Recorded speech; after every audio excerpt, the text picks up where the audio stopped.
Lo siento, es justo como lo ves. No quise que esto sucediera. ¿Es cierto?, le pregunté a mi hermana. Este no es el momento adecuado para eso, Lily, respondí, sintiendo una mezcla de enojo y decepción. Me di cuenta de que estaba criando a mi hija sola y enfrentando situaciones que nunca imaginé vivir. Gracias a mi esposo y mi hermana, ahora cargo con un recuerdo que jamás podré olvidar. Ese día había prometido recoger a mi sobrina Lily del preescolar. Mi hermana, como siempre, me lo pidió de último momento. Por favor, recoge a Lily mañana también. ¿Por qué siempre es tan urgente? Tú, que te quedas en casa, tienes tiempo de sobra. Ese no es el punto. Por el teléfono escuché a Lily tosiendo. ¿Está enferma? No, está bien. Solo tosió un poco hace rato, pero hazme un favor, quédate con ella un tiempo. ¿Cuánto tiempo? Una semana. Me voy al extranjero. Le respondí con irritación. ¿Qué crees que estás haciendo? No puedo. Bueno, entonces la dejaré en el preescolar. Si nadie va por ella, se quedará allí. Acepté de mala gana, preocupada por mi sobrina. Más tarde, recibí una llamada del preescolar mucho antes de la hora acordada. Me dijeron que Lily se había desmayado y la habían llevado de urgencia al hospital. Corrí al hospital, pero era demasiado tarde. Los médicos me explicaron que Lily había tenido fiebre ese día. Mi hermana no había mencionado nada al respecto. El preescolar intentó contactarla, pero ella no contestó. Estaba de vacaciones en el extranjero. El director del preescolar me confrontó. ¿Eres la hermana de la madre? Hemos intentado comunicarle esto, pero no responde. Incluso llamamos a su trabajo y nos dijeron que está de vacaciones. Mi corazón se rompió al ver a mi sobrina conectada a tubos, inconsciente. Me explicaron que la temperatura de Lily esa mañana era de 37,8 grados centígrados, pero nadie había tomado las precauciones necesarias. Mi hermana había dejado todo al azar, ignorando sus responsabilidades como madre. Ahora, enfrento una pérdida y una traición que nunca podré perdonar. El preescolar tiene una política estricta, no pueden aceptar a un niño con fiebre superior a 37,5 grados centígrados. Cuando el director le pidió a mi hermana que llevara a Lily a casa, ella se mostró indiferente, alegando que la temperatura de su hija normalmente era alta, como si eso lo justificara. Ignoró las súplicas de los maestros y dejó a la niña en el preescolar de todas formas.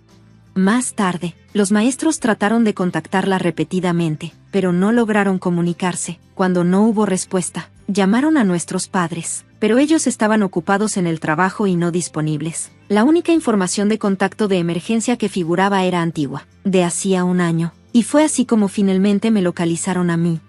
La voz del director era un susurro tembloroso mientras relataba lo sucedido, aunque trataba de mantener la compostura. Lágrimas silenciosas surcaban su rostro. Esto nunca debería haber pasado, dijo, con una mezcla de tristeza y desesperación.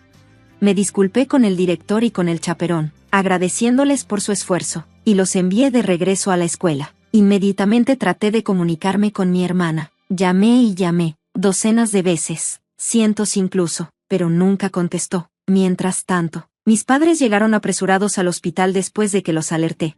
Mi madre intentaba mantenerse optimista, repitiéndose en voz baja, Lily estará bien, está en un hospital, aquí la van a cuidar, pero los tratamientos no ayudaron, y los síntomas de Lily solo empeoraron. Yo seguía llamando a mi hermana sin éxito, mientras veía cómo la vida de mi sobrina se apagaba poco a poco. 2 días después, Lily, con solo 2 años, falleció. Murió sin el consuelo del calor de su madre. Era una pequeña e inocente vida que se había perdido de manera cruel y absurda. No pude contener las lágrimas mientras sostenía su pequeño cuerpo, ahora frío. ¿Por qué no le pregunté a mi hermana a dónde viajaba? ¿Por qué no insistí más para que se quedara? No podía dejar de culparme. Mi madre trató de consolarme, hablándome con dulzura entre sus propios sollozos. Esto no es tu culpa, pero sus palabras no lograban aliviar mi dolor. Intenté comunicarme con mi esposo para contarle lo que había sucedido, para buscar su apoyo, pero tampoco pude localizarlo. El tiempo parecía transcurrir lentamente, y aún así, todo fue un torbellino. Al final, celebramos el funeral de Lily sin haber logrado contactar a mi hermana. Fue en medio del funeral, mientras los monjes cantaban los sutras, que mi teléfono vibró. Era mi hermana, respondí de inmediato. Oh, hola, gracias por cuidar de Lily. Acabo de llegar al aeropuerto. Estoy en camino a casa. ¿Qué quieres que te traiga de recuerdo?, dijo con una ligereza que me hirió profundamente. No podía creer lo que escuchaba. Mi rabia y dolor explotaron. ¿Qué estás haciendo?, grité, interrumpiendo el canto de los monjes. ¿Por qué estás enojada? ¿Qué pasó?, preguntó confundida. Le quitaste la vida a tu hija. Lily murió. ¿Tienes idea de lo sola que estuvo hasta el final? Hubo un silencio al otro lado de la línea. No sé si era incredulidad o indiferencia, pero no importaba. Yo no podía contener más mis emociones. Estoy en el funeral de Lily, regresa de inmediato. Colgué sin esperar respuesta. Me disculpé con los monjes por la interrupción, pero uno de ellos colocó su mano suavemente sobre mi cabeza, en un gesto de comprensión. Más tarde, mientras nos preparábamos para ir al crematorio, mi hermana llegó apresurada, estaba pálida y sin aliento. Miré detrás de ella, esperando ver a mi esposo, pero no estaba allí. Mi hermana, al ver la escena frente a ella, rompió a llorar desconsoladamente en un rincón. Mi esposo permaneció atónito detrás de mi hermana, mientras los familiares la miraban con frialdad. Nadie la culpó directamente, creo que lo hicieron por consideración a la memoria de Lily. Yo no hablé con mi hermana ni con mi esposo hasta después de la cremación. Sentí que Lily estaba esperando a su madre, incluso en ese momento. Tras la cremación, regresamos a la casa de mis padres. Allí, mis padres confrontaron a mi hermana con severidad, culpándola por lo ocurrido. Yo permanecí en silencio, escuchando, hasta que mis ojos se posaron en su equipaje de mano. Algo llamó mi atención, una etiqueta de la aerolínea en las asas de las maletas. Ambas etiquetas provenían del mismo aeropuerto. Con la voz temblorosa, mi hermana se cubrió la boca, sin decir nada. Entonces, mi esposo tomó la palabra. Lo siento, es tal como lo ves. ¿Es esto cierto?, le pregunté a mi hermana. Ella apenas murmuró.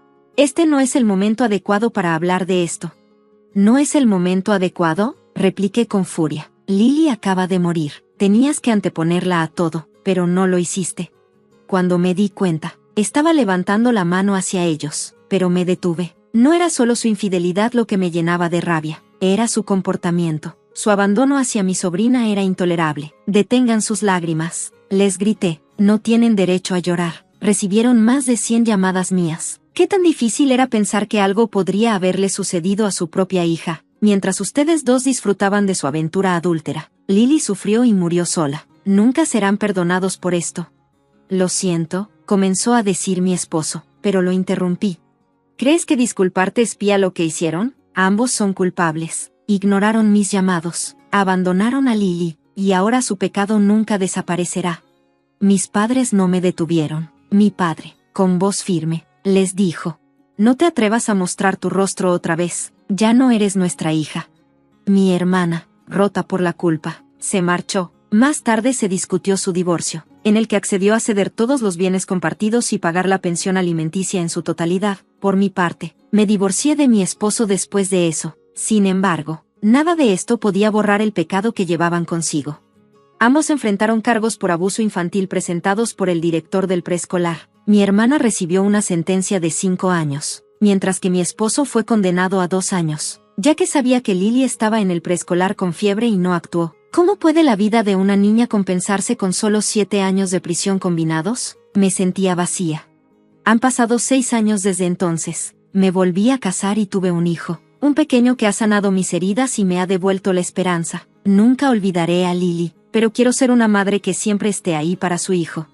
El pecado no desaparece, dicen, y ellos cargarán con el suyo por el resto de sus vidas. Se lo merecen, pero incluso ahora, siento que no es suficiente. La vida humana es preciosa, y lo que se perdió nunca podrá recuperarse.